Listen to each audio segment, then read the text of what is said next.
Venture Vault presents the side quest story, the Verity Manor Haunting. Ever since I was a child, I felt as though something, I don't want to exaggerate, but evil has been watching me. Content warning. This Halloween special side quest involves dark themes. If you consider content warning spoilers, skip ahead by about 10 seconds. Otherwise, here we go. This story contains gore, violence, death and child death, pregnancy and childbirth, infertility, and classism. Viewer discretion is advised.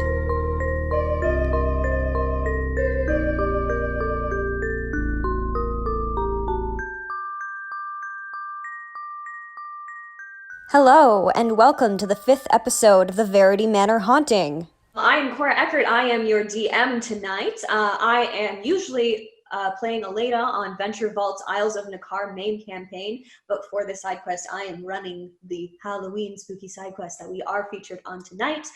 You can find me on Twitter and Instagram at Cora Eckert or at Venture Vault. That's Venture_Vault. You should be able to see it on the screen around us.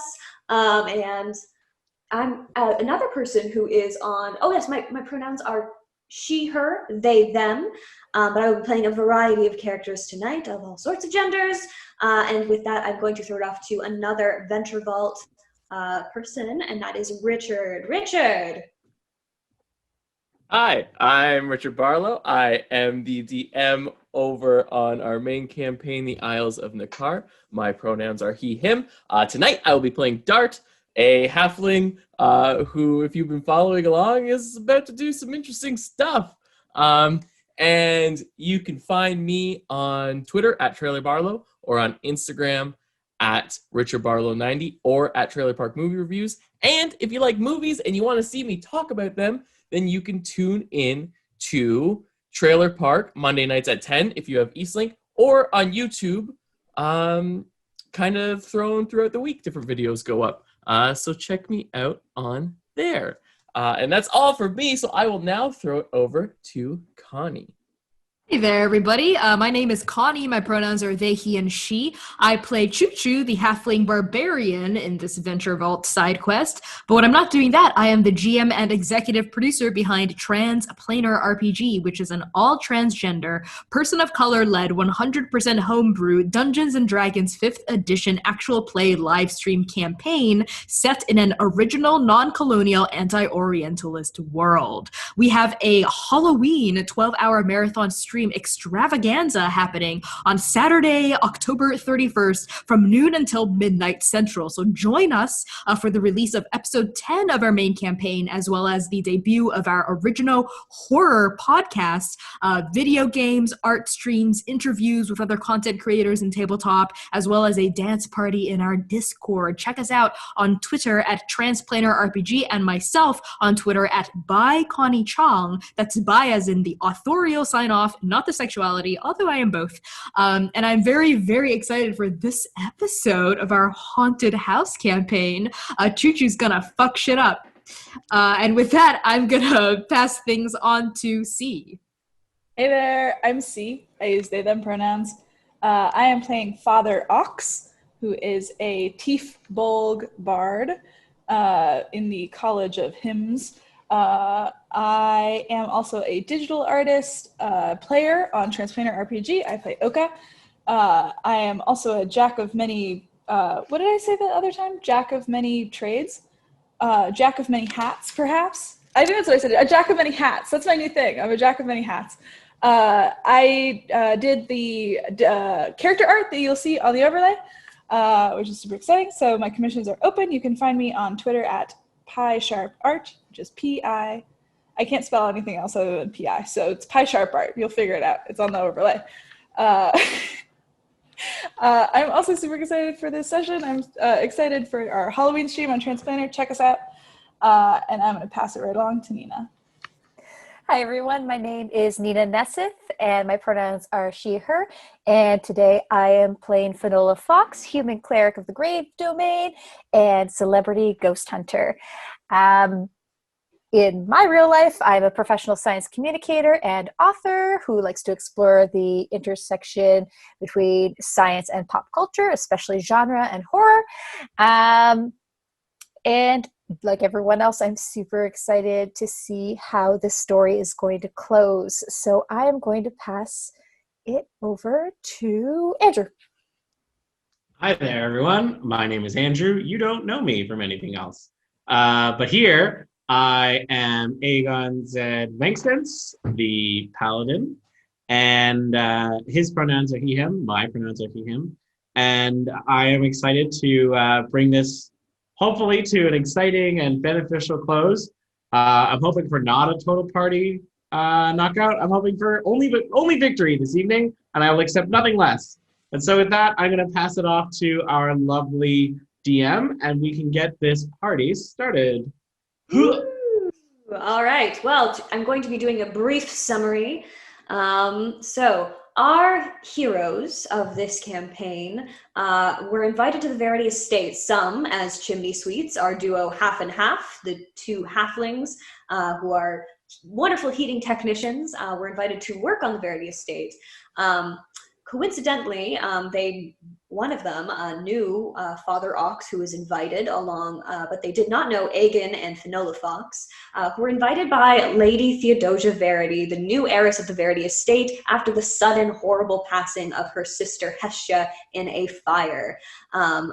Lady Theodosia invited them there to investigate what she believed were supernatural happenings. After filling them in, Half and Half managed to fall through a heating duct into the room, were filled in and kind of brought into this investigation because of a supposed past that Father Ox and Lady Theodosia and Finola Fox all kind of alluded to knowing about Chū Chū. And a little bit about Darthen, although I think Father Ox has played that very low to the ground, close to the chest. Over the course of dinner, Theodosia talked about how her sister had tried for children, was unable to have any. Then this horrible fire happened, which took her life. Shortly after that, her widowed brother-in-law basically suggested they create a child together. She was not responsive to that. She got out of the way. He fell down the stairs when he attempted to kiss her, and he died. She admitted that to you reluctantly, and suddenly, upon Chū Chū's accusation, you have insulted Olive, who is the groundskeeper. She's not a big fan of you, but that doesn't really matter because after investing a library and seeing Hestia's ghost and being attacked by some weird phantom fire, but managing to put it out and having the ghost disappear, you were possibly led to believe that this ghost was saying things about drinking tea. And the main person who brings tea would be Olive, which I think a lot of you surmise. Upon you're going to the bedroom, you passed through the kitchen, Half and Half duo, Dart and Chū Chū. You ran to Olive. Olive seemed to be acting weird. She was offering you a nightcap.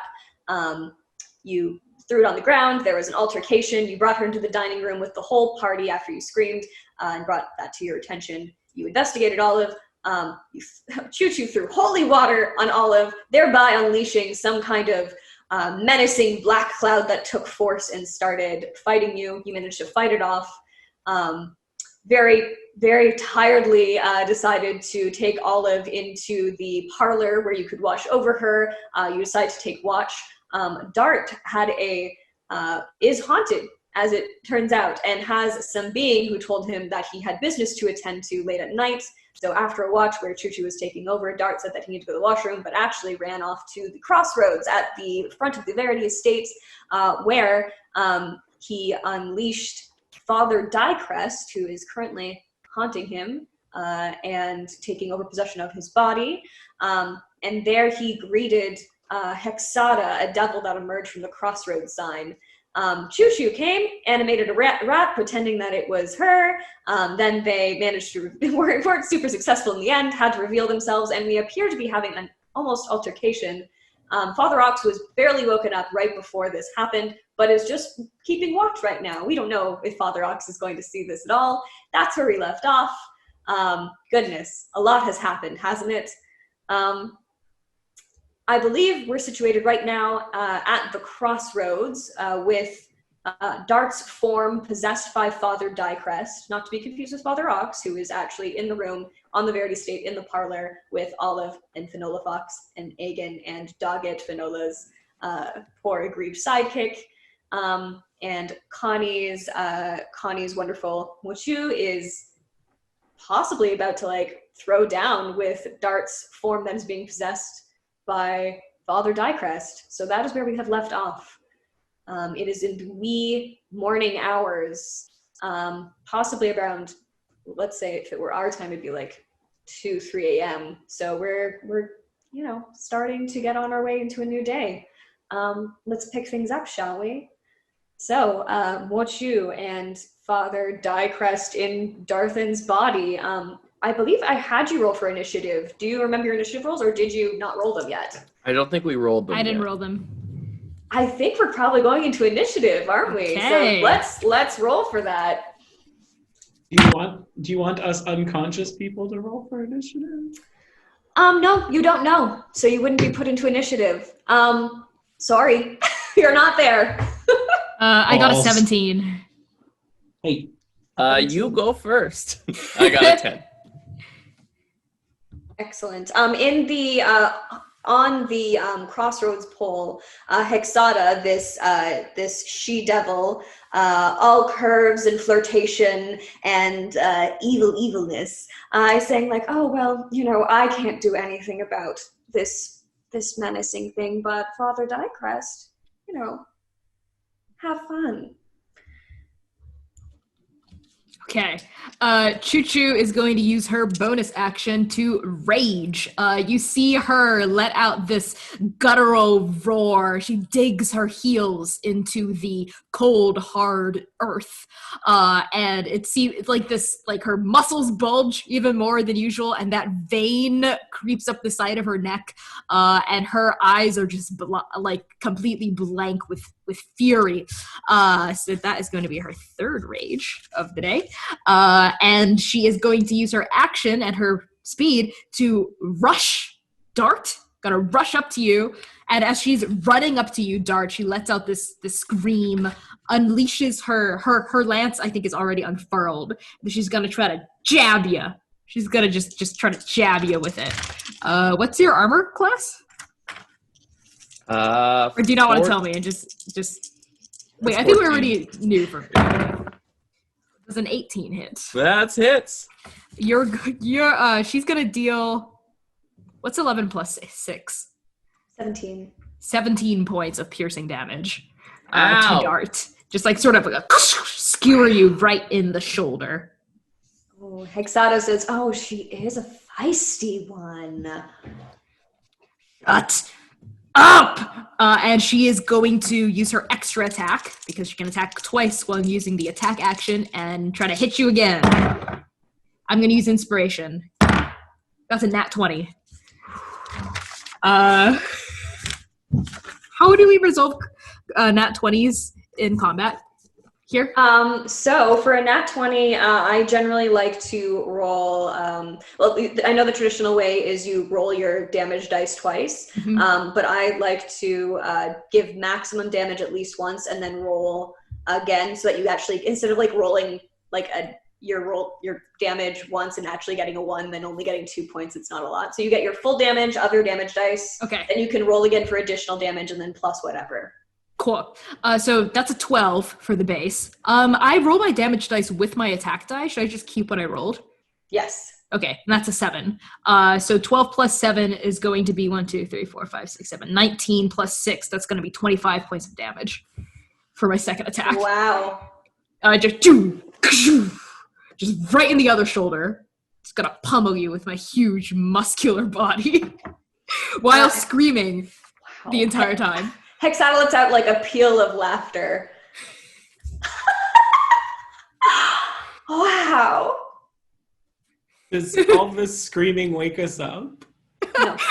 I want to say that I'm screaming at the top of my Oh, well then. Father Ox, can I get you to roll a perception check, please? Absolutely. in the distance you hear Do you think Finola's 19. perception? Oh, Ooh. 19? 19. Excellent. What does Father Ox do? Father Ox is quietly, he's taken the book out again, and he has been leafing through it. And he has kind of like long cow-like ears. Mm-hmm. One of them twitches. And he says, I figured it was taking quite a while for them to go to the bathroom. Father Ox, just because you mentioned you were leafing through the book, can I get you to go to the Google Drive clues, please? You betcha! And for anyone who has their box, because it's going to be revealed as Father Ox, your character might not necessarily have this information, but I figured that it would be nice. So if you want to open Family History Book. Got it. Yeah. So it's FHB, I believe it's labeled for anyone who has a labeled clue box. Let me in. Let me in. Family history book. Here we are.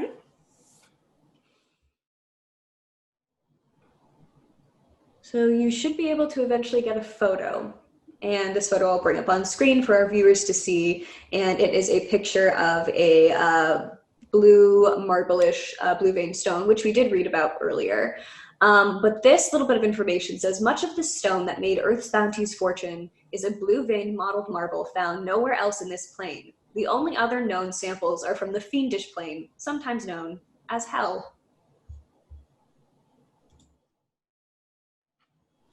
Aha. You've just heard some screaming. I am going to get Father Ox to roll for initiative at this point, but you will be behind everyone by at least a full turn. Great. Fine by me. That was a natural 1 minus 1. My initiative is 0. So I think you're going to go well behind quite a few people. Yeah. All right. Yeah, he kind of just sits there for a minute and he flicks his ear and he like closes the book real slow. And, like... All right. So before you're even able to tell your companions, we're going to go back to this battle. Did you end your turn? Let's see if there's anything else I can do. I'm gonna stay in melee and just to keep screaming, and I end my turn. Father Diecrest. Richard, I had you roll for Father Diecrest. Can you also roll for Dart for me, please? Oh, interesting. Sure.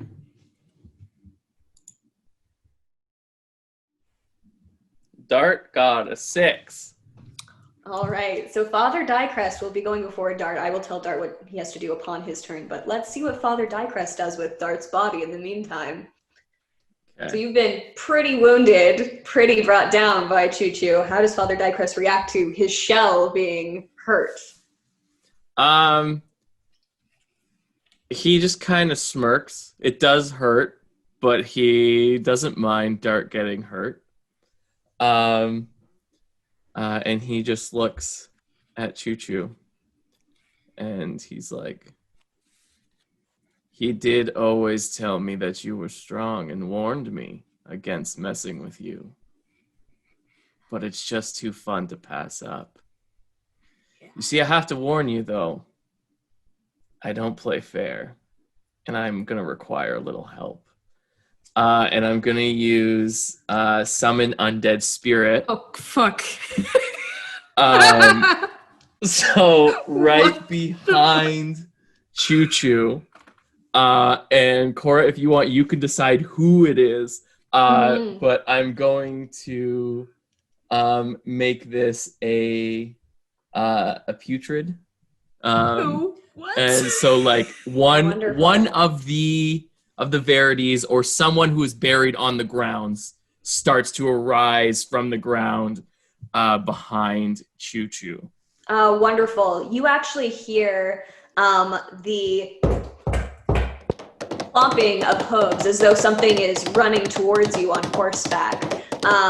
There is this silvery image coming from where the stables and paddock is for the horses.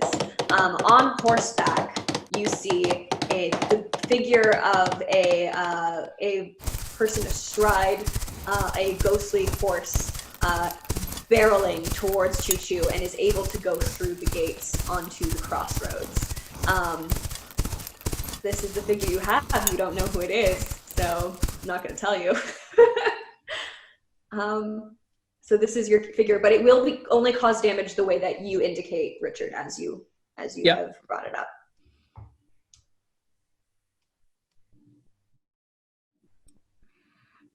I'm just trying to look at what it can do. Mm-hmm. The hell is that thing?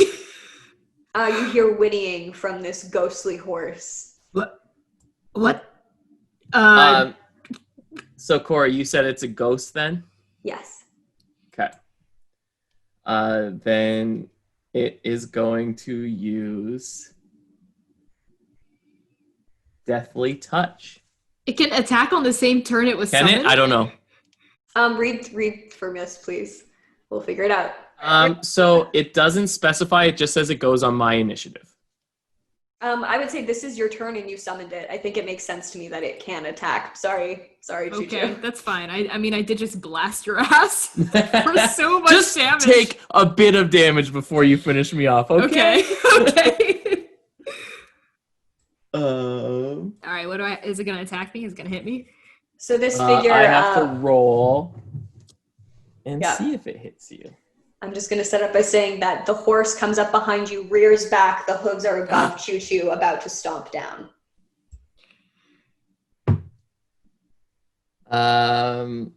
13. That is not gonna cut it. I have an AC of 14. Okay. And Wonderful. just give me a Chū second. Chū. Would you say you like rolled out of the way of whenever this Yes. ghostly As soon horse as the hooves come up, Chū Chū go, bad horsey, and she's gonna drop and roll out of the way, and doof, like right out of the way of the hooves. Wonderful. The hooves kind of like push down next to you. You feel cold air fill the air. Instead of like you feeling the force of the wind hitting the ground, you don't feel anything hitting the ground, but you do feel this cold air emerge from that area. Mm-hmm. Cool. And that's it. If I could have cast it at one level higher, I could have attacked again, but I can't. Didn't. But that's too bad because it's Dart's turn right now. Dart, you've currently been possessed. You willingly gave your form over to Father Diecrest, willingly under force of threat. It's not exactly willingly, but you did give your body over to Father Diecrest in this moment. You can try to wrestle back consciousness right now. I will give you advantage, being that this is your best friend. You are being affected by the fact she's caused some damage to you, and they're in mortal peril right now. I'm going to get you to try and wrestle back control over this. I would say that it would be probably a wisdom saving throw against your own wisdom AC. Okay. So my wisdom, any like spell DCs is 14. Okay. So you got to beat that. Also, Chū Chū, since you have seen a ghost, I am going to get you to roll a wisdom saving throw, please. Oh boy, it's a straight D20. It's a 5. It's a 5. You originally had 5 tokens. I will be taking one of your tokens. If you had it physically, I would be taking it right now. Okay, I've marked one possession token. Great, thank you. Mm-hmm. So a little bit of fear enters you as that cold air brushes up against you. Yeah, that ghost horse is huge. It's much bigger than me. So while I'm Dart, kind of the opposite of what's been happening before, I am now a voice in Father Diecrest's head. Whenever Chū Chū attacks and dealt all that damage inside his head, Dart is just like, ha ha ha! I told you not to fuck with Chū Chū.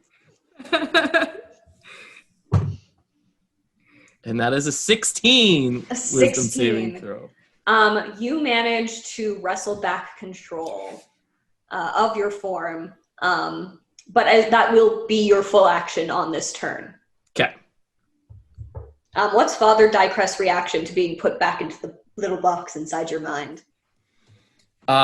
He just lets out more than because obviously he just smirked when he got hurt. And now when he gets kind of like sucked back in, he lets out a scream, and he's basically just like, ah! I will make my way back. I assure you this isn't over.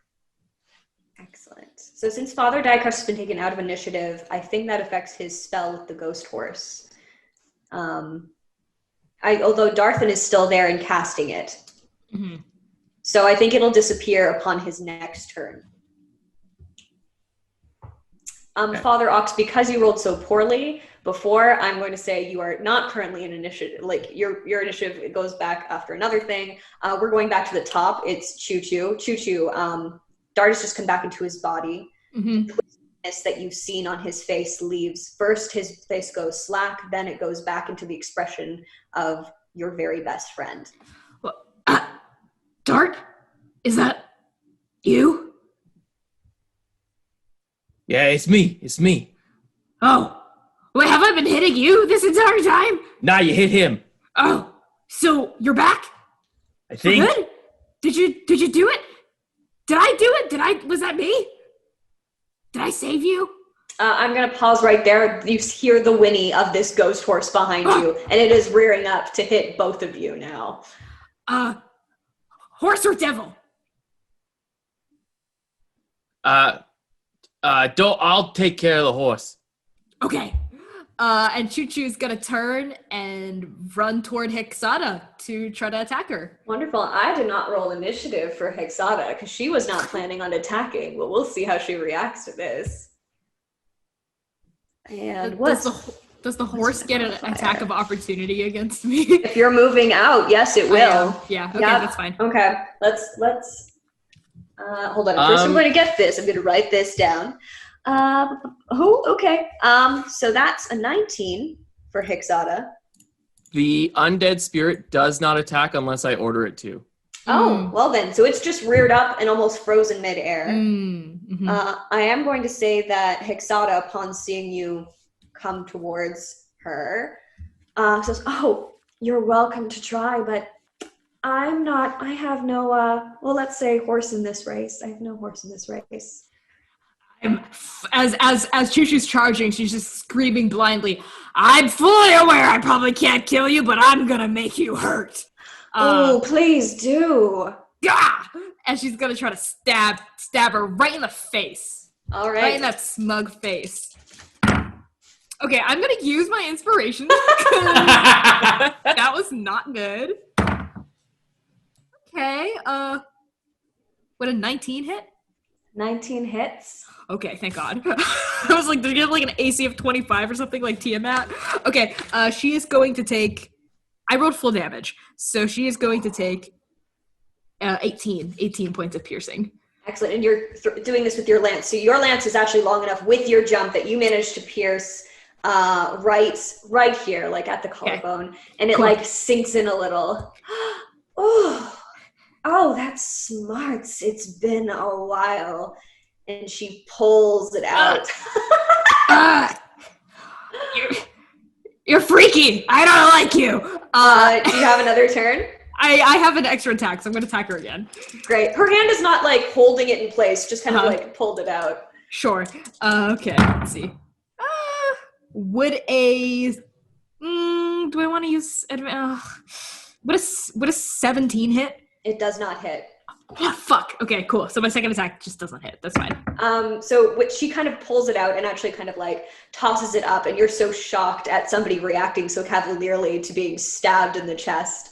You see that like it almost immediately starts to heal over. And she goes, it's been a while. Well, this was a fun diversion, but I already have a little game going. So I think I will bid you all adieu. What? Running away? Coward. I thought... I'm not running. I'm always here. What? Call it what you want. Floating, running, teleporting. Doesn't matter. I thought devils were supposed to have a code of honor. Well, clearly you're more cowardly than the demons I'm used to. Dart, your turn.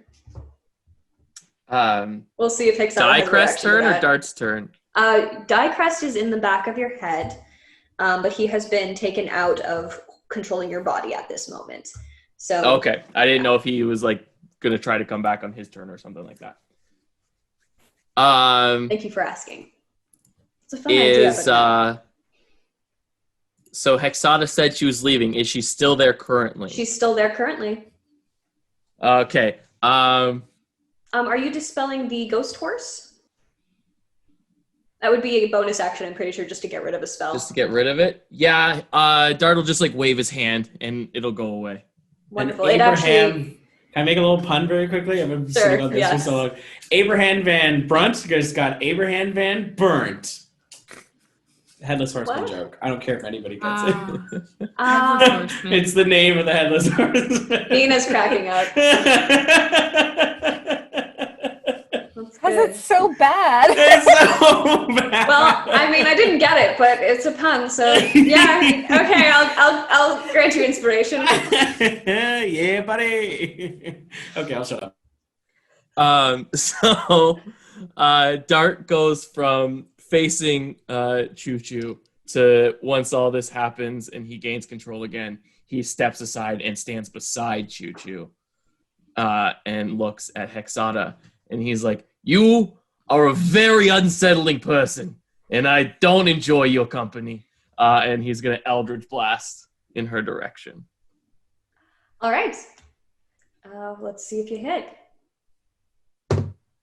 That's a nat 20. Ooh, excellent. Oh, hey, bad about it. This is the one I'm looking for. Yeah. Gets her for 18 points of damage. Excellent. What are you attacking with? Eldritch Blast. Eldritch Blast. Great. So it's the one that comes up and it's like an absence of light coming out of his hand. Yes. So almost like the void enters and tries to basically kind of hit where the lance hit previously and healed over.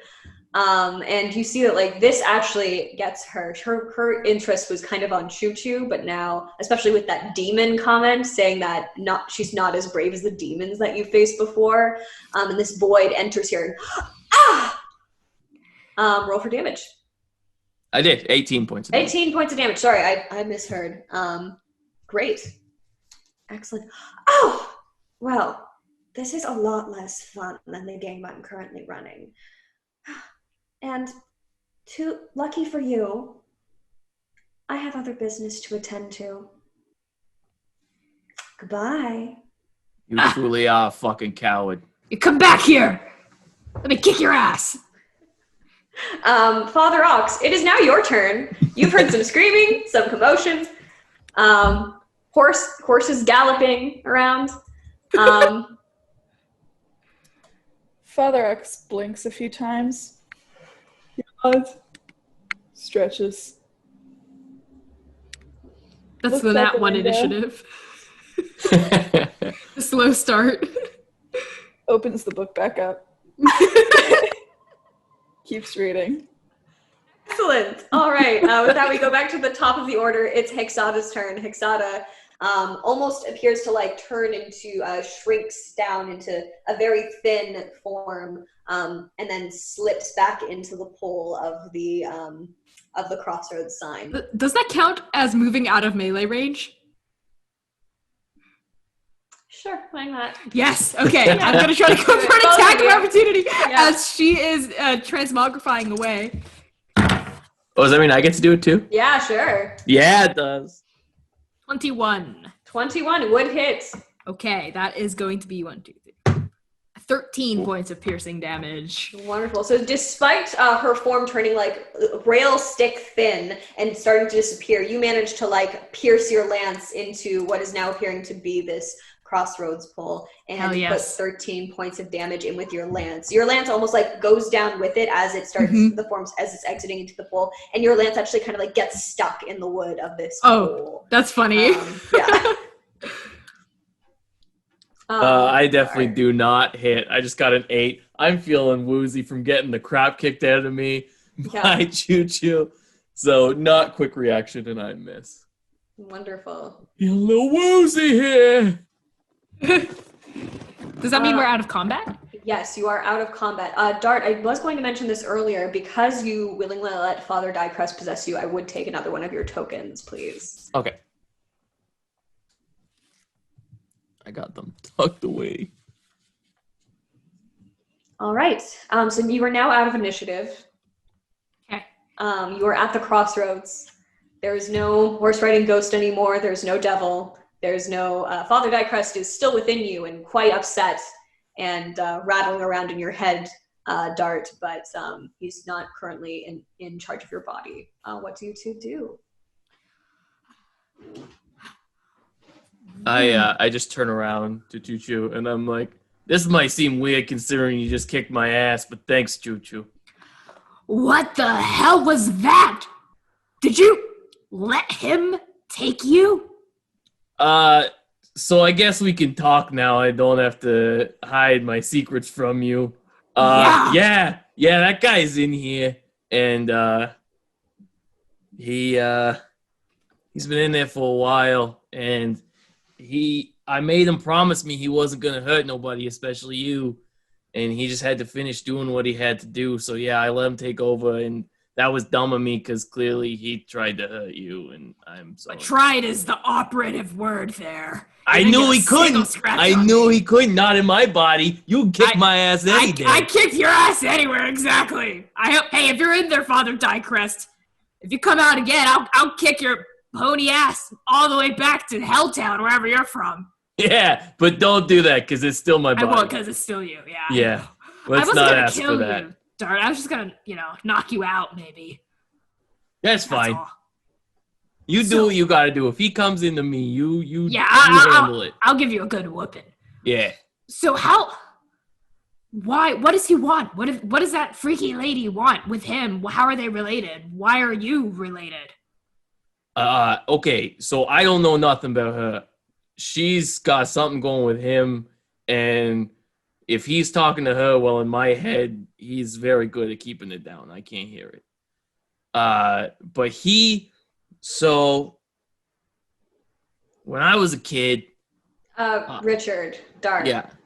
Roll a wisdom saving throw. He is trying to wrestle back control. Okay. He does not want you to tell this story. Wisdom saving? Wisdom saving. 17.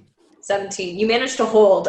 You do gasp as you kind of like feel him like pulling on your brain and almost like tightening your scalp. You know that feel where your hair like starts to raise? Yeah, that's what's happening right now. Cool. So while I'm telling the story, I like feel this and I like kind of like wince a little bit and like reach out and like kind of like I grab Chū Chū's shoulder as like a like a balance kind of thing, even though I'm not like really going down. And I'm just like, are you okay? Hey, did I really hit you that hard? Nah, it ain't you. He don't want me telling you about this. Maybe I should save the actual story for whenever we handle this. Well, I don't know. It's to do with my childhood. I don't know how much of that's gonna matter to you right now. It matters. I swear to a fucking God, Dart, if you keep hiding this from me, I will kill you for good. He's fucking killing me from the inside. I'll kill you first. Fine, what? He took over me. I burnt down his house and he fucking took over me because he wants a new one. You burnt down his house?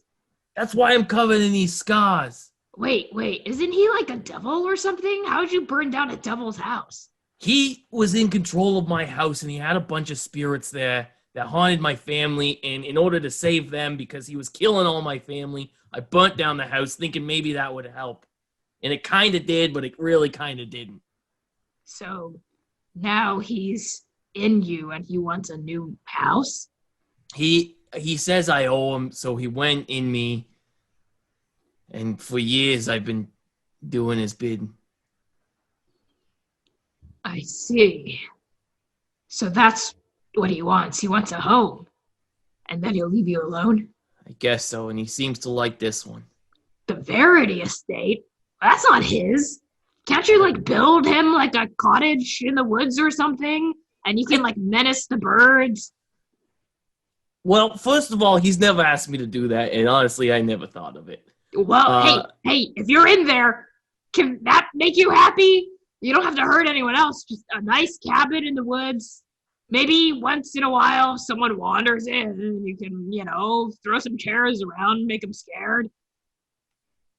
Dart, within you, you know how like in conversation with some people, they just choose not to respond? So this is almost like an absence of thought within your head. Okay. Which is a comment in itself of, I refuse to speak to you. Yeah. This one. I feel like he's not a fan of that, or he would have asked me. Also, I can't build a fucking house. We're chimney sweeps. How many houses have we been inside of? I feel like I can build one by this point. It's just some wood, some timber, a chimney. I can sweep a chimney. That's a lot different than building a fucking house, Chū Chū. I guess you're right. Well, if he doesn't want his own house, he has to take over someone else's. Tell him he can't have this one. Okay? That Theodosia, whatever her name is, lady, she's lost her sister. She's lost her brother-in-law. I still think she killed him, but whatever. She's losing servants left and right. I get the feeling she doesn't get out much or have a lot of friends. Okay? If she loses her house, too, I think that could ruin her. I'm sorry, Father Evil Man. You can't have the manor. I won't let you. You hear like just a rumble within you, Dart. And something saying like, we'll pick this up later. You and I are going to have a conversation. He says that to Dart. Okay. Chū Chū, I don't think we should be talking about this no more. Yeah, I guess maybe you're right. It's pretty late. We're out in the middle of fucking nowhere. A horse almost just stomped me to death with its hooves. That you summoned, I'm pretty sure. Was that you?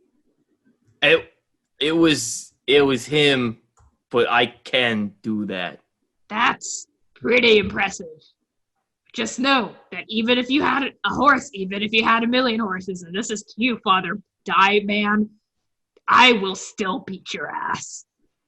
You could be hiding inside Dart. You could be hiding inside Father Ox. You could be hiding inside Aegon. You could be hiding inside Finola. All of it doesn't fucking matter. I'll find you and I'll beat your ass. Those 2 jabs, that's just the tip of the Chū Chū iceberg, old man. If you fuck with my friends anymore, I'm not just sending you back to hell. I'm gonna pummel you out of existence. Dart, do a wisdom saving throw. Okay. He does not like being threatened like this. 16. You hold against yourself, so yep. Okay. He's just like really, really just writhing within you. Your body actually kind of like physically contracts in a really unnatural way. Oh, okay. God. Yeah. Oh, yeah. Is that you? Yeah. You want to fight? Anytime, anywhere, old man. I'll put those dukes up. This hurts me. Oh. Can we hold this? Yeah, sorry. And Chū Chū ends her rage. She just deflates a little and goes, man, I'm really tired. Let's just go back to the manor. Let's go inside. No sneaking off. What's that? No more sneaking off. I promise. And then like as they start walking, Dart does kind of stop and like grabs Chū Chū's arm. And it's just like, I know back there I jokingly said, please don't, because it's still my body. But if he takes control again and he's going to do something, Chū Chū, I need you to kill me. What? I'm not, you can't ask me to do that, Dart. I'm not going to kill you. I've hurt people. It wasn't and you. If he doesn't leave me, I'll do it again. And I ain't about to hurt you. Well, even if I killed you, there's no guarantee he's going away. What if he just tries to get inside me? Look, it's not going to happen, Dart, okay? Pay. Let's not talk about it. It's not going to happen. Cat fur. It's everywhere. Delectable. Are you walking back to the manor as you do this? Yes. Yeah. I am. All right. Roll for perception with disadvantage, both of you, because you are engaged in a talk. Conversation. Okay, that's a 4. That's a 10, so a 4. Wait, +3, 7. 8. Oh God. Yeah, you are just fully brought back to the manor. You walk past the statue that is shattered on the ground, with the face completely worn away from the impact, and you arrive to the double doors back with no incident. Okay.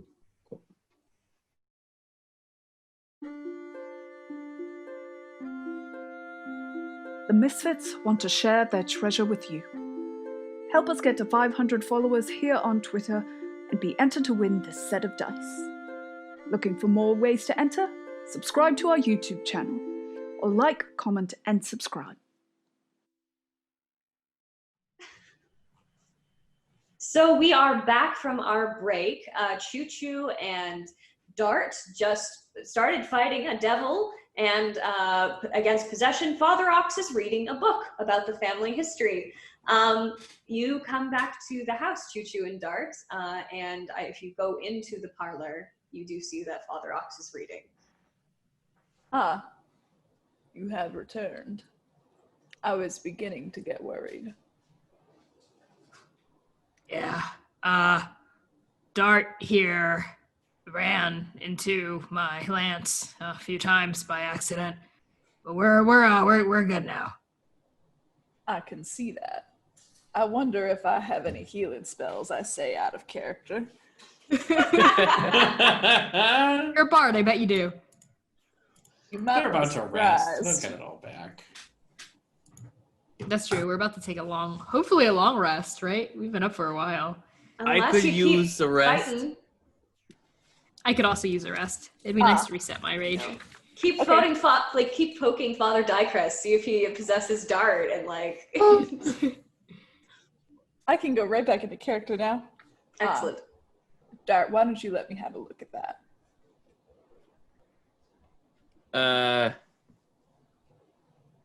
Yeah, I think I could use your help, actually. Father Ox does not move to stand. He has settled into his chair, but his tail just kind of like sweeps across the floor. And if Dart comes forward, Father Ox will simply take 2 fingers, hold them up to the candle until his fingers are warm. He almost puts his fingers in the fire, and then maybe right before it seems like it might start to hurt, he presses it super quick against the wound, and will cast Cure Wounds, which means that Dart is going to regain 1d8 plus my spellcasting ability modifier. So let me see what that is. Nice. 1d8. Nice, that was an 8 plus 6. Whoever can do math knows what that is. 12 maybe? 14. 14. Dart will regain 14 hit points. Thanks. As your warm fingertip presses against Dart, Dart, you feel a shrinking of Father Dicrest within you. So it's almost like he's shrinking from Father Ox's touch within you. It's he gets a little bit smaller, and as soon as the finger is off, he fills the space within your chest and deep into your belly. Okay. Dart's just gonna look at Father Ox and be like, "Hey, thanks. I really appreciate that. I don't know what you do, but I feel like maybe I could use your help just with more, let's say, therapy type stuff."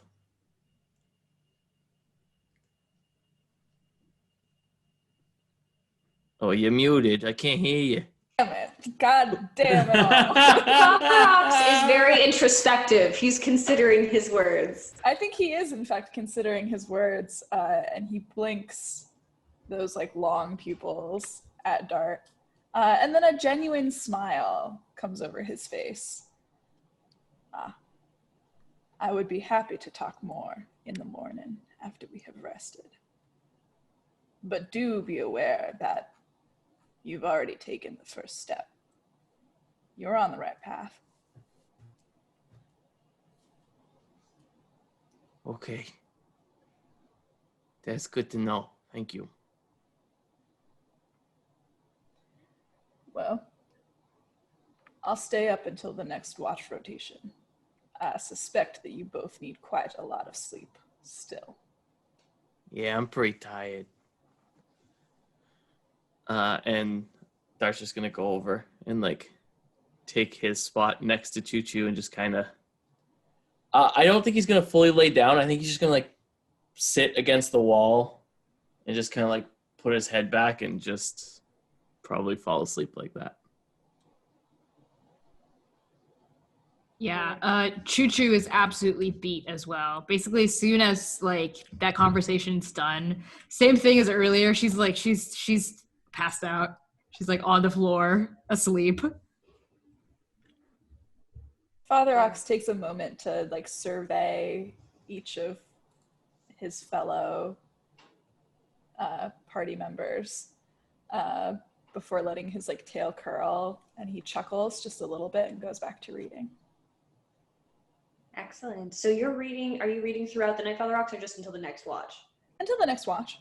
Okay. So I think Father Ox technically is taking Chū Chū, because Dart woke up Chū Chū for Chū Chū's watch. Is that true? Which just happened? Yes. So Yeah. I think Father Ox is taking Chū Chū's watch and his own watch. So All right. Excellent. however So much reading he can do in that time. Excellent. I'm going to roll a history check with advantage because you're reading this history book. Hell yeah. All right, needed that advantage. All right. It was a 5 and a 1. I think I'm going to use some inspiration here if I can. I was going to say, you're very tired reading this book. Aha! That's better.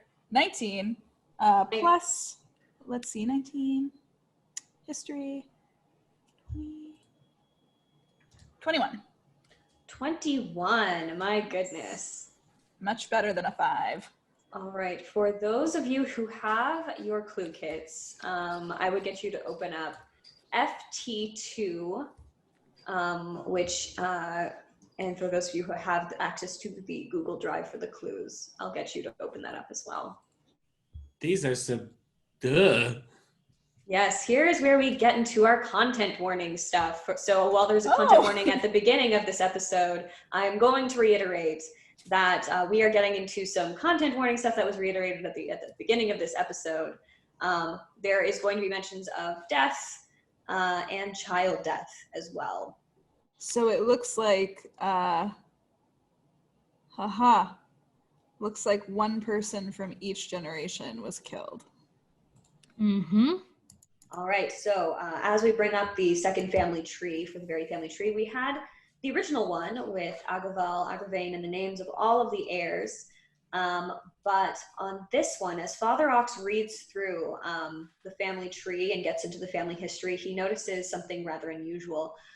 Despite the large numbers of the Verity family tree, and quite a few of them go on to be quite prosperous, as mentioned earlier, the Verity family tree has married into various noble families, has created various cities around the nation of Ogalon, has started founding priesthoods, a very successful family by and large.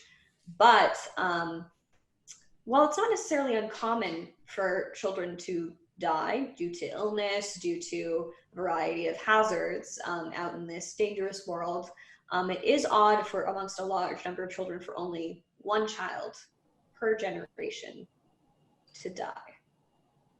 And this is what Father Ox finds as he reads.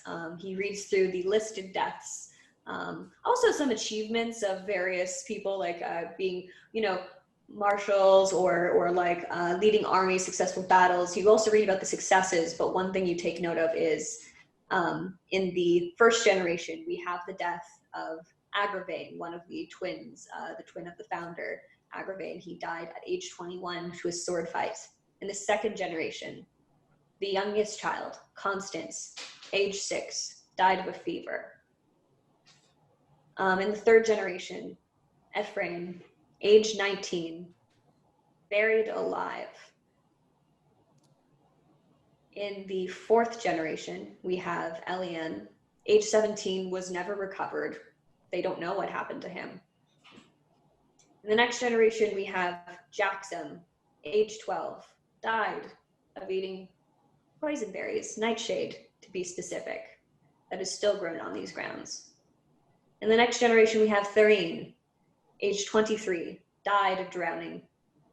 In the generation after that, we have Epona, age 19, died of a horseback riding accident.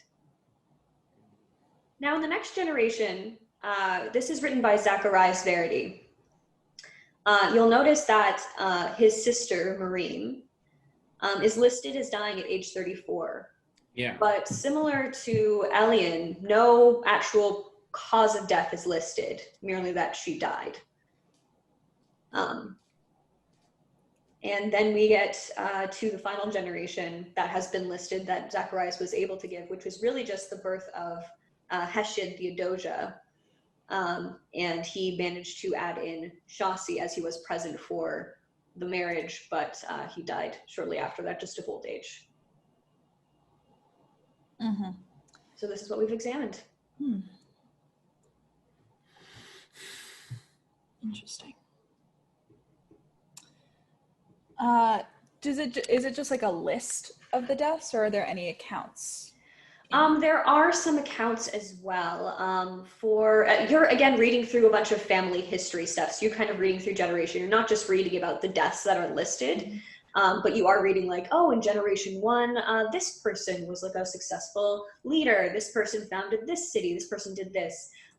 Unfortunately, and then it was kind of it might be like a 1 or 2 line entry of some of the younger ones who maybe perhaps didn't do much.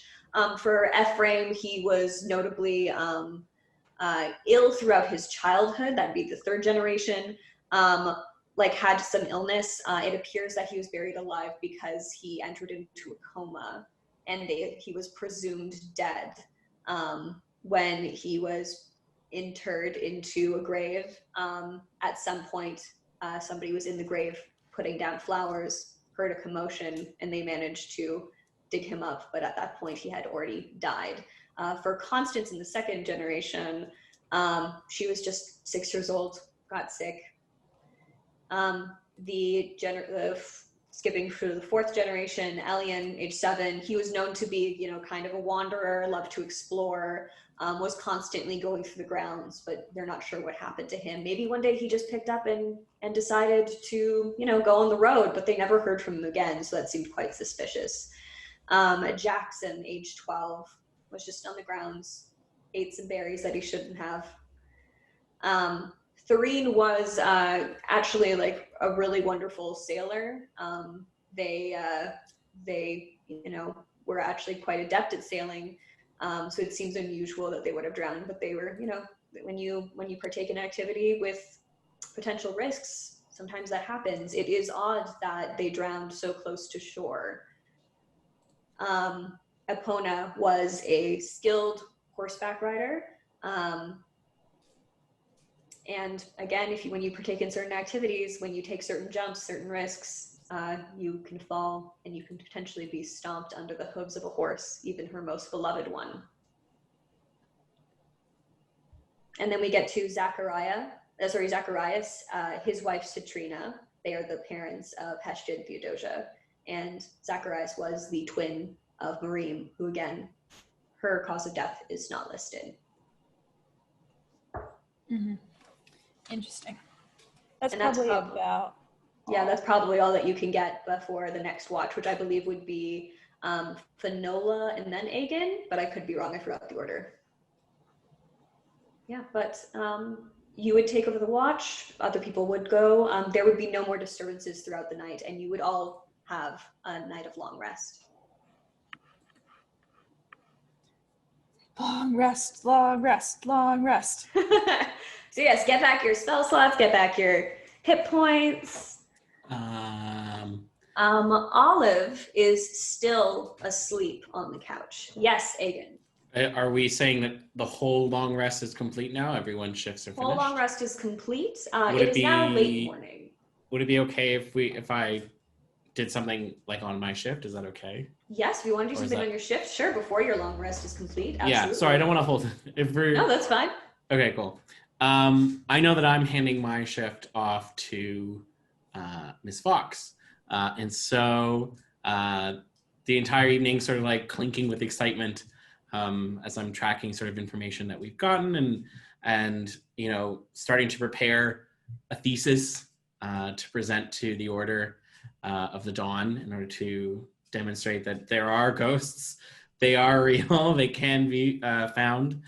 So while I'm working on that thesis, a thought nibbles the back of my mind. And I realized that while I did play Intimacy Bottle, and it did point at Miss Fox, I didn't learn anything about Miss Fox. And I feel like perhaps intimacy is a two-way street. So the entire time I'm sort of like, intimacy is something that two people partake in. It seems a little strange that I don't want to feel cheated if those were the rules, but it just sort of feels like perhaps there should have been a discourse, an exchange. Okay, well, I'll wake her up when it's shifted. We can talk about it at that point. Maybe I just misunderstood the rules. It's probably, I want to play the game right. Kids play the game. This can't be that hard. The rules can't be that difficult. You're talking to yourself. Yes, I am. Do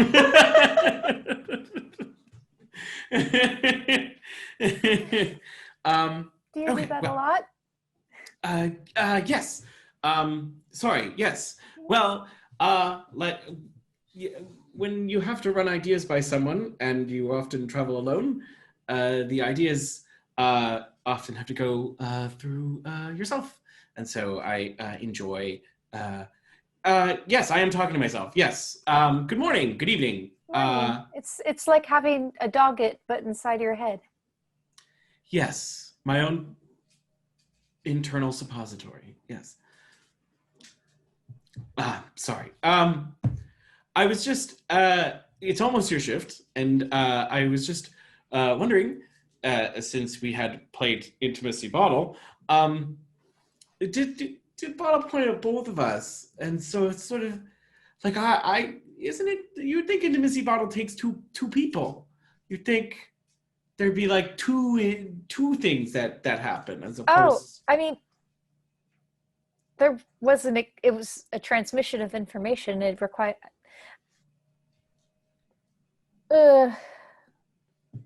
Yeah.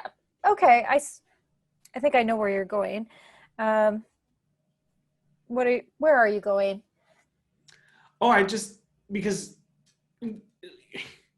I was intimate and exchanged some personal information, and I had assumed that a game that we played at a slumber party, as it were, would require all members to share information, so as to not be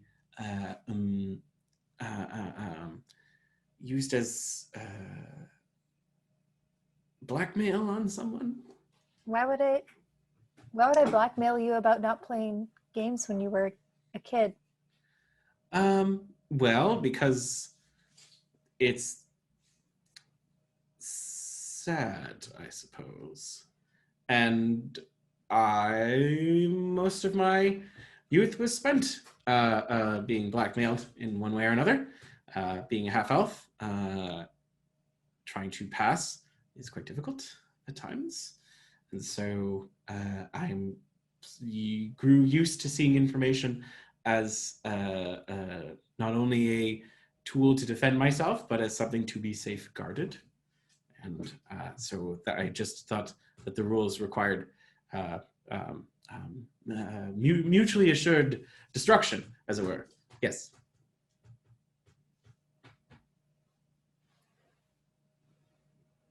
I'm sorry. Are you trying to ask me to share a secret? Yes. Oh. I mean, have you read my book? I'll admit that I've thumbed through them, but that I read them with prejudice, and therefore was probably not giving them the fair eye that they deserved. But you read them. Yes. Look, Aegon. Maybe this is what you want to hear. I really care that you read my book. But like, not just because it's you, but because I do this so people know who I am. And I think that's okay. I know you don't think it's an okay reason to do what I do. I'm not looking, to make money, but I do want people to know who I am.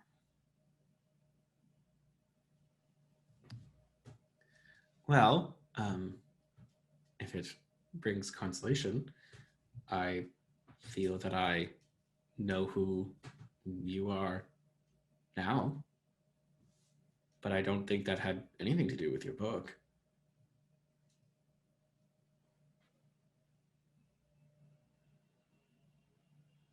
But I worked really hard on my book. Yes, but you worked really hard here for poor Miss Olive's sake, for our sakes, for Theodosia's sake. And I know you by your works as opposed to your words. And it's good to know you. And I'm sure everyone in the party would agree. I've spent a lot of time doing things just for the good of doing things, and there are a lot of people out in the world who are,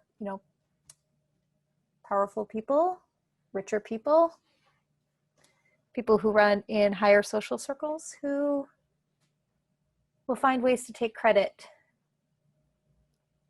So I make it as hard as possible for them to do that. Whether you believe this or not, I understand. And I have felt the sting of having my work stolen and put under another scholar's name because I was too young or because I was not a full breed, as it were. I'm glad that you've found a way to prevent anyone from taking your voice and your work. And I shouldn't. Perhaps writing information shouldn't just be about what you've found, but about who you are and how you found it. Perhaps I've been writing a little bit divorced from myself. Yeah, you could stand to write a bit more about yourself because you're a big dweeb, but you're also interesting. I mean, I am a dweeb. But yes, I think... It wasn't a jab, it was an observation. Yes. Yes. I think you're right. I think perhaps I've been a bit too lacking putting myself into things, and perhaps that's why I can come off a bit however it is I come off.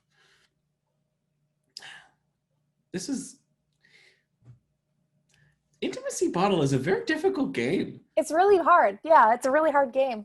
This is wow. How long does it take? Well, usually not that long, but the best people at it tend to be young people because they just have energy in reserves. And youth, so little to hide. Well,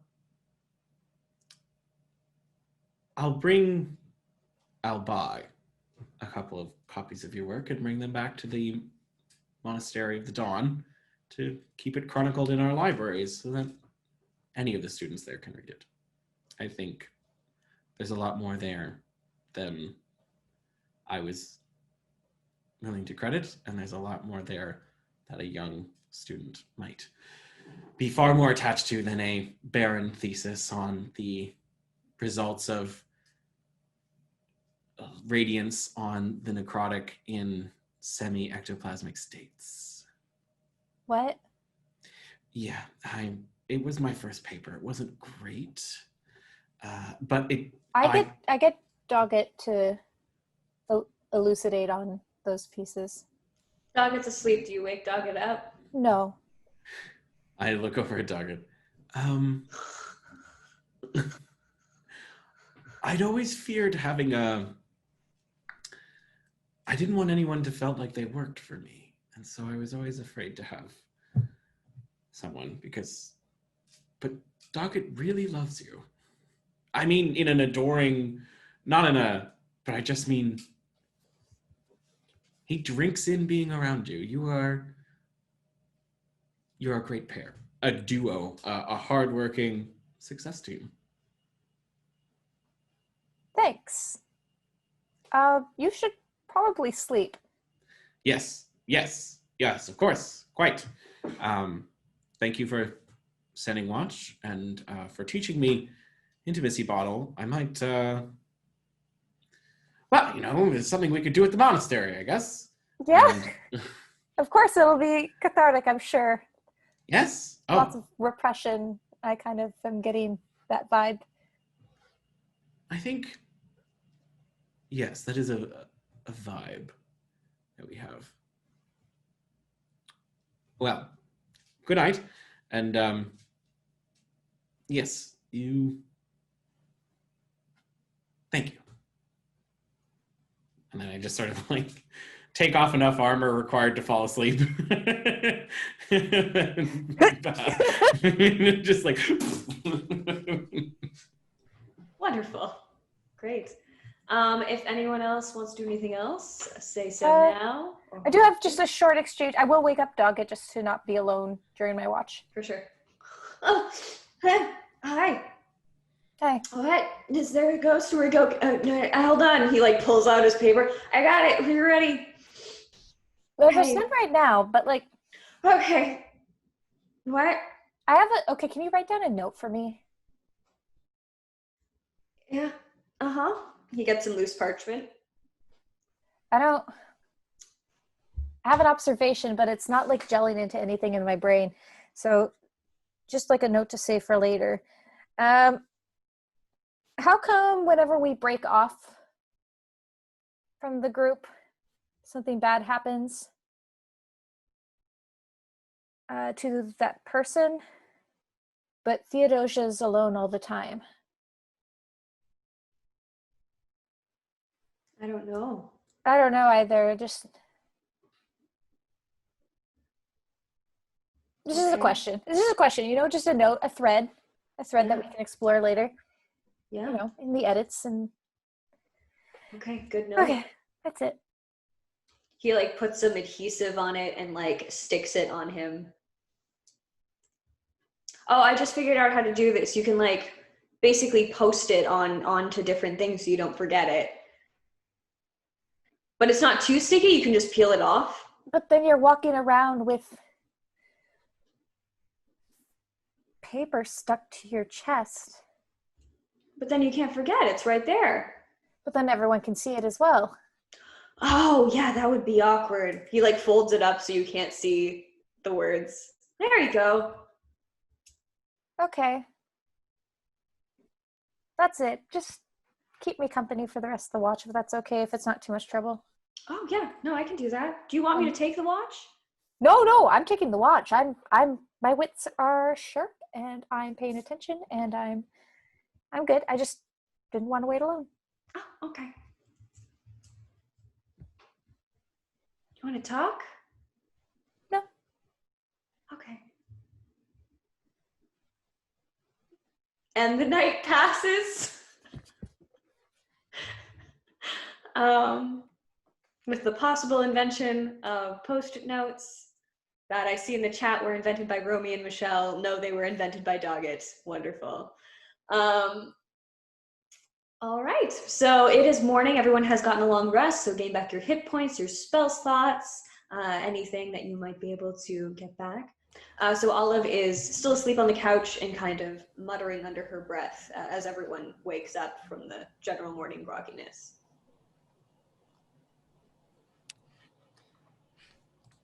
Rise and shine.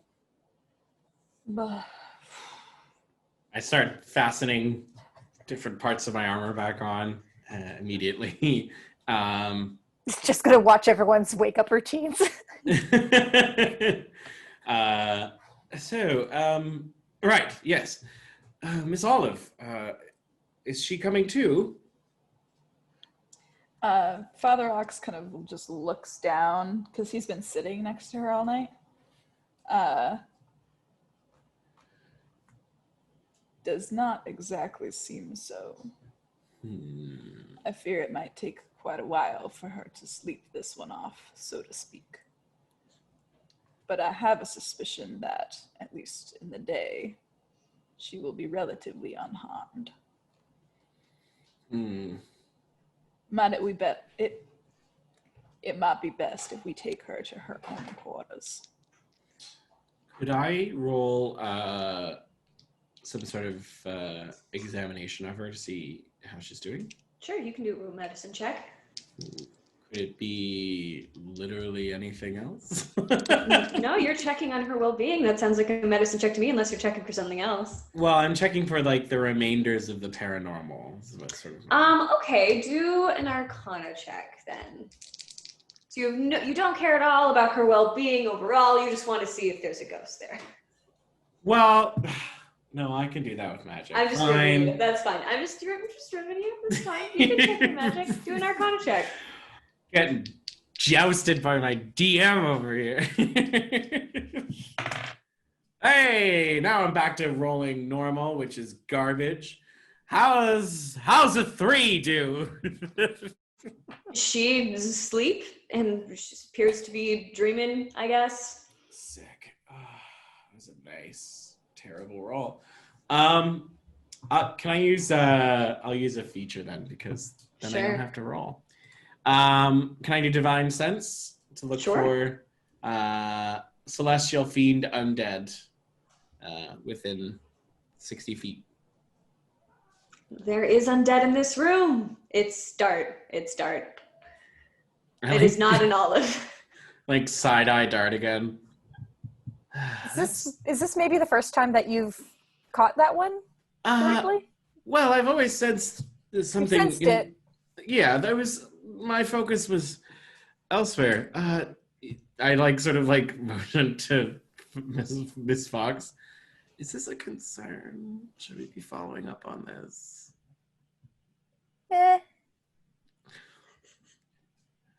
Father Ox has kind of been eyeing this conversation, and he just like nods at Aegon. He doesn't say anything, but he nods, not entirely with any which way. Like, it's not a like, yes, we should be paying attention. It's actually more of a question after he nods, I think, but he nods. I somehow feel more and less informed simultaneously. Oh my gosh, sorry, pause. I just heard glass shatter. Hold on, sorry. It's a ghost! Hold I heard on. it too. The cats definitely broke something just now. Cat, definitely cat. Spooky. Too spooky, a ghost. All right, so after our momentary poltergeist moment, and the shattering of a porcelain owl in real life, we are back. We were discussing Dart's possession. I think when everyone's like talking and like look, they probably are all taking turns looking at me. I'm just gonna like sit there and like awkwardly smile and like nod my head at them like. So are your clothes still bloody from where Chū Chū stabbed you? Yeah, probably. Yeah, I haven't changed. Yeah, I also look and I'm also like, did he get stabbed?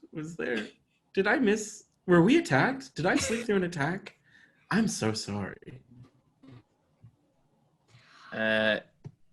It's fine. We just a little. It wasn't a fight. It was just a little mishap. I would like to submit to the jury that Chū Chū is still snoozing.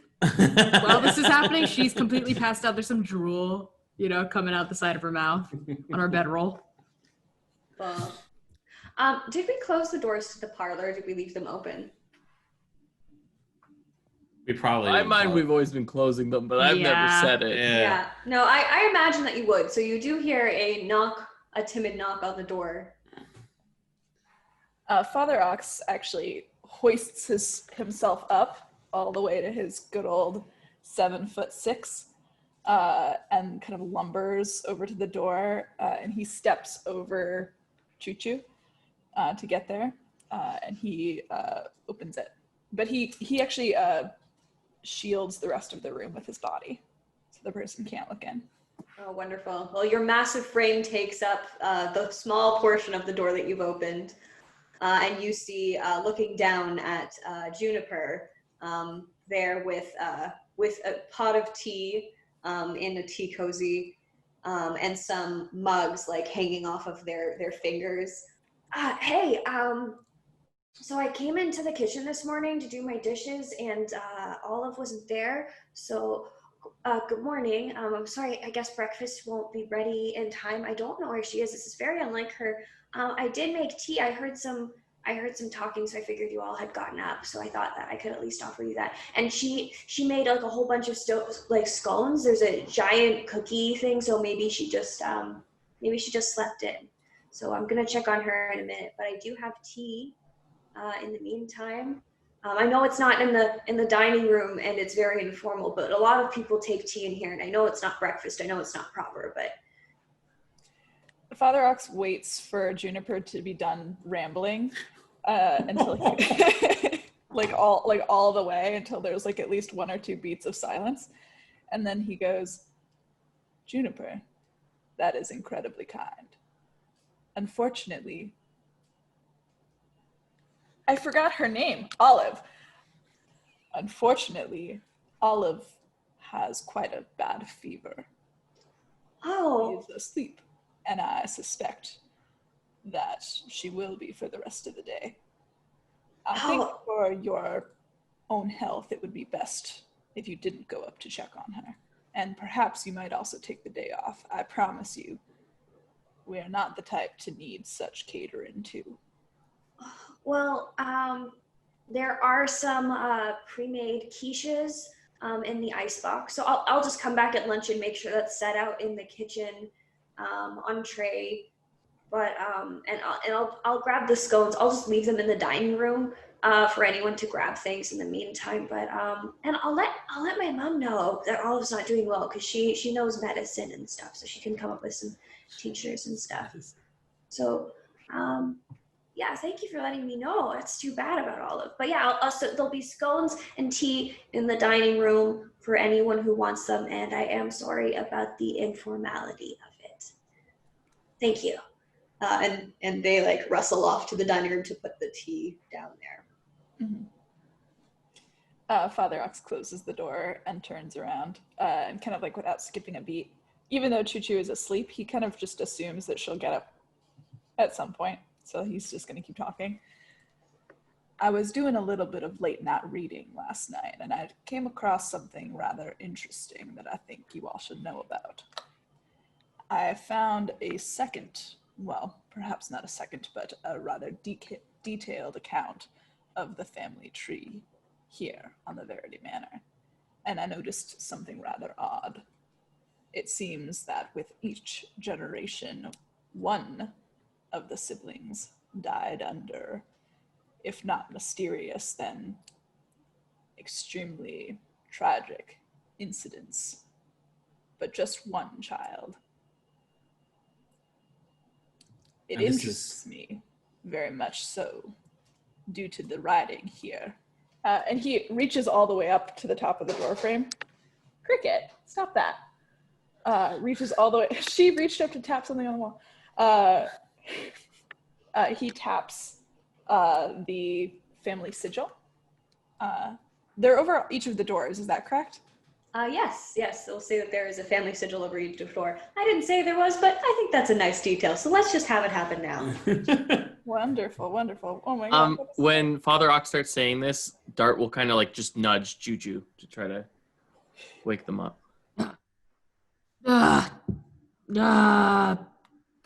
Rats everywhere. What, huh? What, I'm away, what, huh? Choo Choo. Ah, What does that say? what does it say? It says the family motto that says, "With greatness comes sacrifice" Cool. in Celestial. With greatness comes sacrifice. Well, on the statue out front that we have so kindly remodeled, there is something else written there. It says sort of the inverse of that information. It says, with sacrifice comes greatness. And to add a sort of air of darkness to it, it's not written in Celestial. It's written in Infernal. The devil's tongue. Yes. Yes, that is correct. Yes. Yes, very atmospheric. With that in mind, we're seeing a strange death in every generation, going back 9 generations, correct? Indeed. Starting with the very founding, the 2 brothers. Right, with the brother that we saw impaled last night. The sword. Correct. Sword fight. Sword fight. Yes, correct. Yes. So why would there be this strange death every generation, starting from the first generation? All right. I gotta come clean about something. And Chū Chū starts talking about last night. And tells the party everything she knows from last night. Is there anything you leave out, like about Dart, or do you just say everything? I'm gonna say everything. The only parts I leave out will be if Dart like steps in and like stops me. Dart, do a wisdom saving throw for me. Oh, 'cause boy. Diecrest does not want all I'm of this so to be sorry, known. Dart. You gonna take us all, bud? Sorry, Chū Chū. That's a 9. That's a 9. Cool. I will take one of your tokens for that. Yep. Oof. Oh boy. Woof. And actually, no, that's going to be 2. I'm going to take 2 tokens because you have a Ah! spirit within you. Yeah, Okay. we're going to take 2. How many tokens do you have left? I believe I probably have 3 left. Mm-hmm. Yeah, because I think you had the most of our group, which is good. Yeah, 3. Yeah. Okay, cool. Uh-oh. So you feel this like rage within you. Again, your body contracts unnaturally as Chū Chū is relaying this tale, but he does not quite get a hold of you. You're starting to feel the stirring. You know that if you were to give up control, you don't know if you could get it back. Okay. Do I notice the contractions? Oh Are the yeah, I contractions think it's noticeable? visible for everyone to see. And then I made this rat stand up and Dart. Chū Chū, I think it's best if you just don't talk about this right now. But it's relevant to what we need to know to figure out what the hell's happening here. Do you want to maybe? What if you left the room with that? But I don't want you to leave our sight.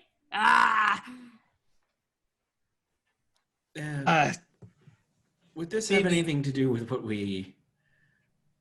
Is there something... Mr. Dart, is there something amiss? Something you're concealing? Yeah. Delightful. Is this something that is hazardous to all of our health? Maybe. I don't think it's fair to force you to divulge anything you don't want to divulge, but if we could perhaps just give us enough information to not be injured.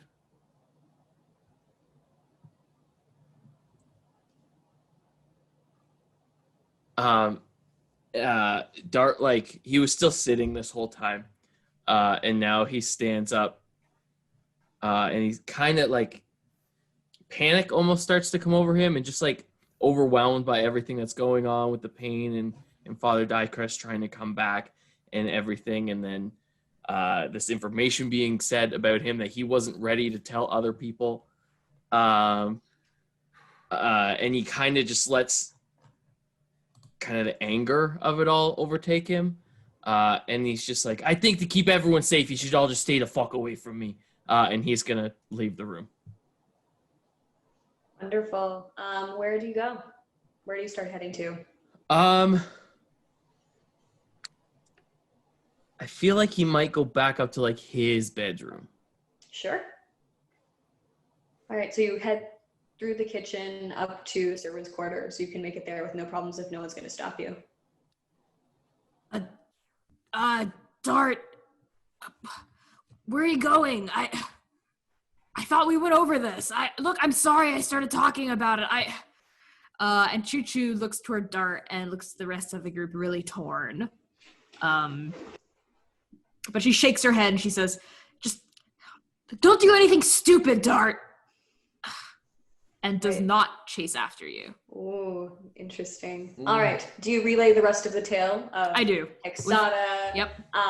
Everything. Did you talk about like Father Dicrest at all? I don't know if you know his name. I don't know if his name was mentioned. We'll have to go back and take a look. But you mentioned that there's an otherworldly force that is possessing Dart. Yeah. I'm pretty sure Hexata mentioned Father Dicrest. Oh, yes, she did say Father Dicrest. Yeah, right. Yeah, there you go. I'm pretty sure. Yep. You can relay that name entirely. Yes. Do any of... Oh. Both of you. Sorry. Just as he's heading out of the room, I'm just going to... most of my magic is pretty obvious because paladins have to wear a lot of armor and their magic tends to be glowing balls of light. So as he's storming out of the room, I quickly like produce a ball of light within my hand and then push it towards him. And he is covered by the sanctuary spell. So whatever happens story-wise in the next minute for him, he is covered by the sanctuary spell. Wonderful. Okay, thank you. C, you had a question. Do the names Father Dicrest or Hexata mean anything to Father Ox? Yes. Do a religion check with advantage. Oh yeah, I got expertise in that, baby. Yeah. I'm rolling so shit tonight. Let's see though.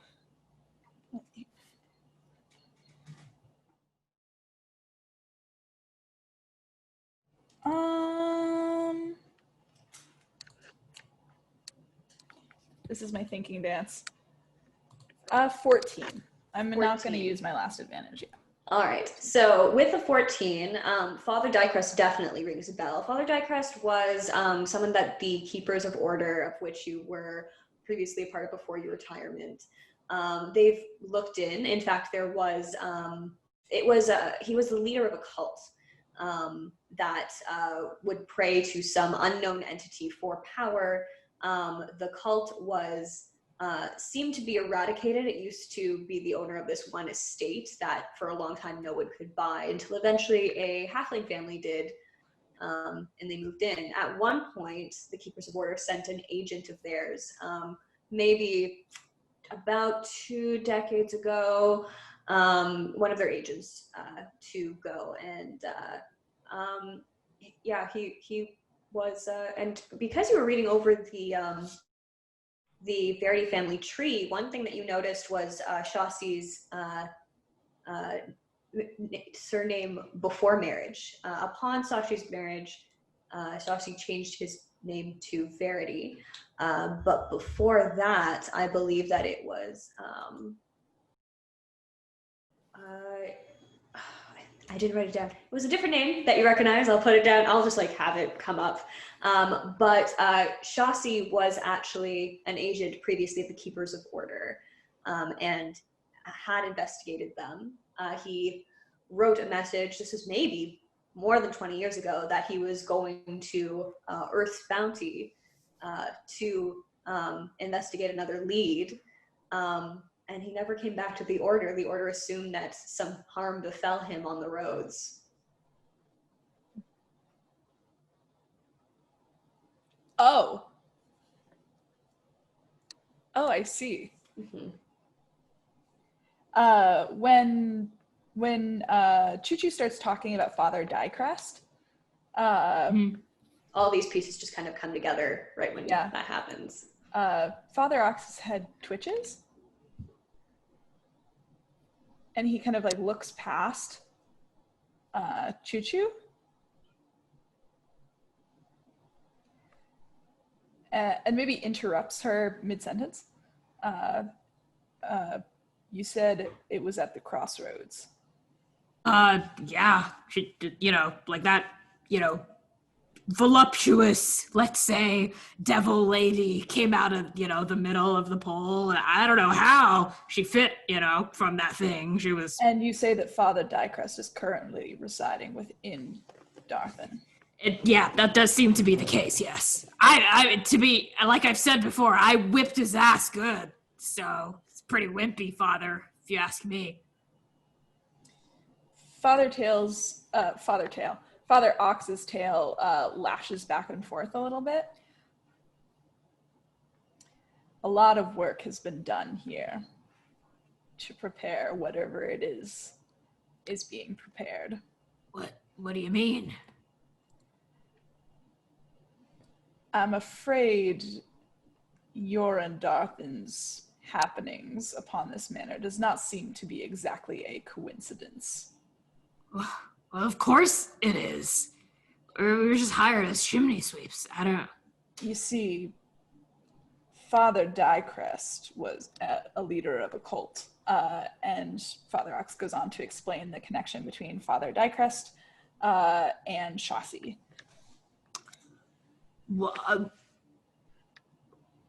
Like Shasi? Shasi, like the husband of... Indeed. Of Hestra? Indeed.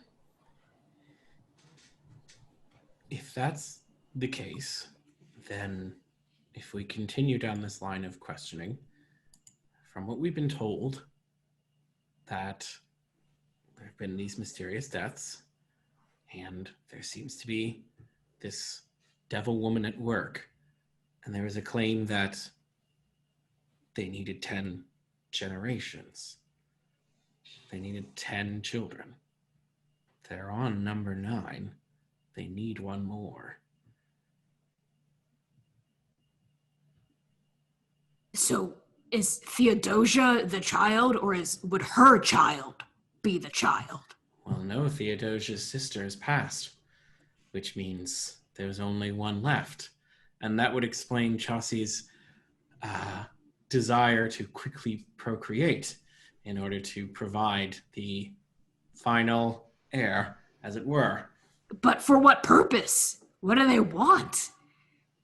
Devils usually have some well-defined contract that requires a certain amount of payment.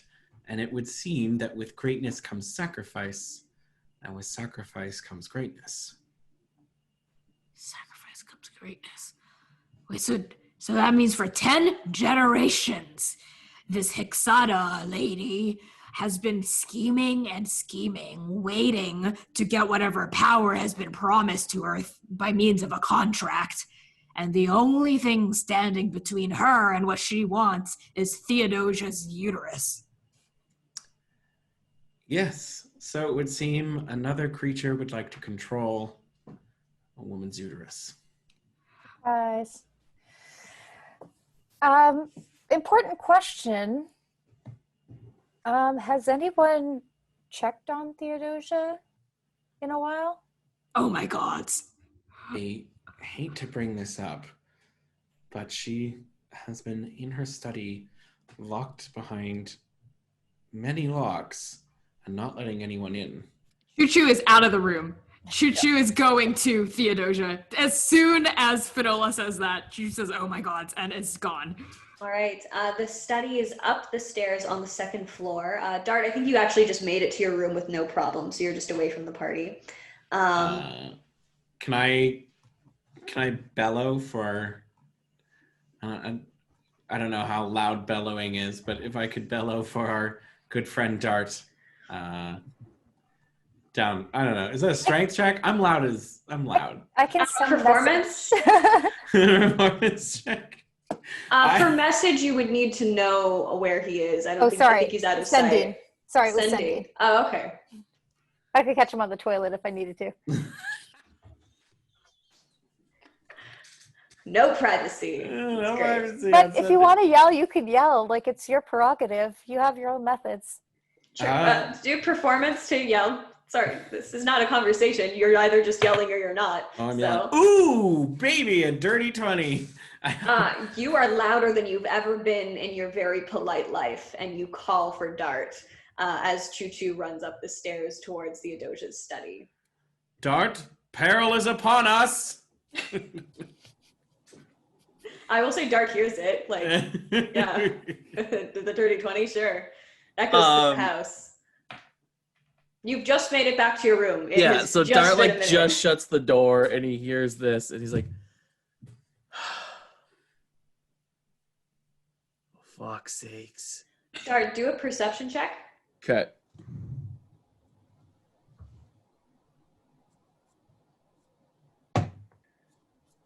Dirty 20.